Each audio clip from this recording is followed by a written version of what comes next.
طوفان کے موقع پر، زلزلے کے موقع پر جیسے حادثات پیش آ جاتے ہوں، یا آج کل وائرس کی وجہ سے کرونا ریلیف فنڈ چل رہا ہے، اس میں زکوٰۃ کی رقم خرچ کرنے کا شرعی حکم کیا ہے؟ اس سلسلے میں دو باتیں واضح طریقے سے سمجھ لینا چاہیے۔ زکوٰۃ کی ادائیگی صحیح ہونے کے لیے شرط ہے کہ جو شخص زکوٰۃ کا مستحق ہے، صاحب نصاب نہیں ہے، مصارف زکوٰۃ میں سے ہے، اس کو بلا عوض مالک بنا کر رقم کی شکل ہو یا سامان کی شکل میں ہو زکوٰۃ ادا کرنا اور اسے اس کا مالک بنا دینا ضروری ہے۔ اگر ریلیف فنڈ کے ذریعے سے کسی مستحق زکوٰۃ مسلمان کو زکوٰۃ کی رقم کا یا اس کے سامان کا مالک بنا دیا جاتا ہو تو اس صورت میں ریلیف فنڈ میں زکوٰۃ کی رقم دینا شرعاً درست ہے۔ اور اگر فلاحی اور رفاہی کاموں میں اس طرح خرچ کیا جاتا ہو ریلیف فنڈ کے ذریعے سے، مستحق، غیر مستحق، مسلمان، غیر مسلم، کسی کی تمیز کیے بغیر سب کی مدد کی جاتی ہو، یا ہاسپٹل کا خرچ برداشت کیا جاتا ہو، ہاسپٹل کے اخراجات، دوائیاں وغیرہ اس کے ذریعے سے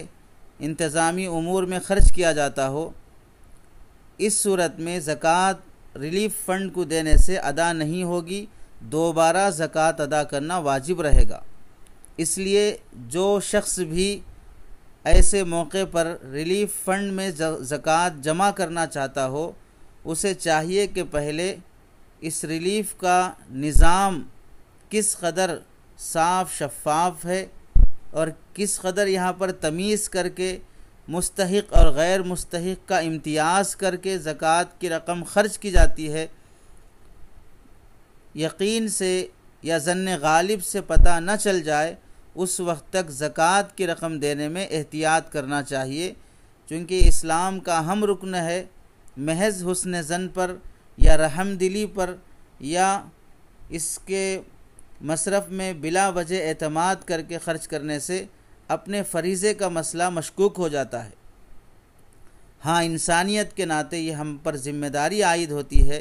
کہ ایسے حادثات کے موقع پر اپنی نفل صدقات کے ذریعے، اپنے عطیات کے ذریعے تعاون کرنا چاہیے، مدد کرنی چاہیے۔ تمام کام زکوٰۃ ہی کے ذریعے سے نکالنے کی سوچ ہماری بدلنی چاہیے۔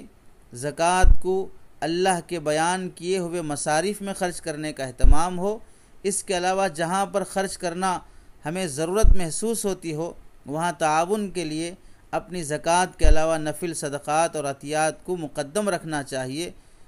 چنانچہ فتاوی شامی میں لکھا ہے وَيُشْتَرَطُ أَن يَكُونَ الصَّرْفُ تَمْلِيكًا لَا إِبَاحَةً كَمَا مَرَّ لَا يُصْرَفُ إِلَى بِنَاءِ نَحْوِ مَسْجِدٍ وَلَا إِلَى كَفْنِ مَيِّتٍ وَقَضَاءِ دَيْنِهِ۔ فتاوی شامی جلد نمبر 2 صفحہ نمبر 344۔ خلاصہ یہ ہوا کہ ریلیف فنڈ کے سلسلے میں معلومات کر لی جائیں کہ اگر وہاں پر مستحق کو مالک بنا کر دیا جاتا ہے اور مسلمان ہی کو دیا جاتا ہے تو پھر زکوٰۃ کی رقم دینا درست ہے۔ اگر وہاں تمیز کے بغیر ہر ضرورت مند کو دے دیا جاتا ہو تو پھر اس صورت میں زکوٰۃ کی رقم خرچ کرنے سے زکوٰۃ ادا نہیں ہوگی، دوبارہ زکوٰۃ دینا واجب رہے گا۔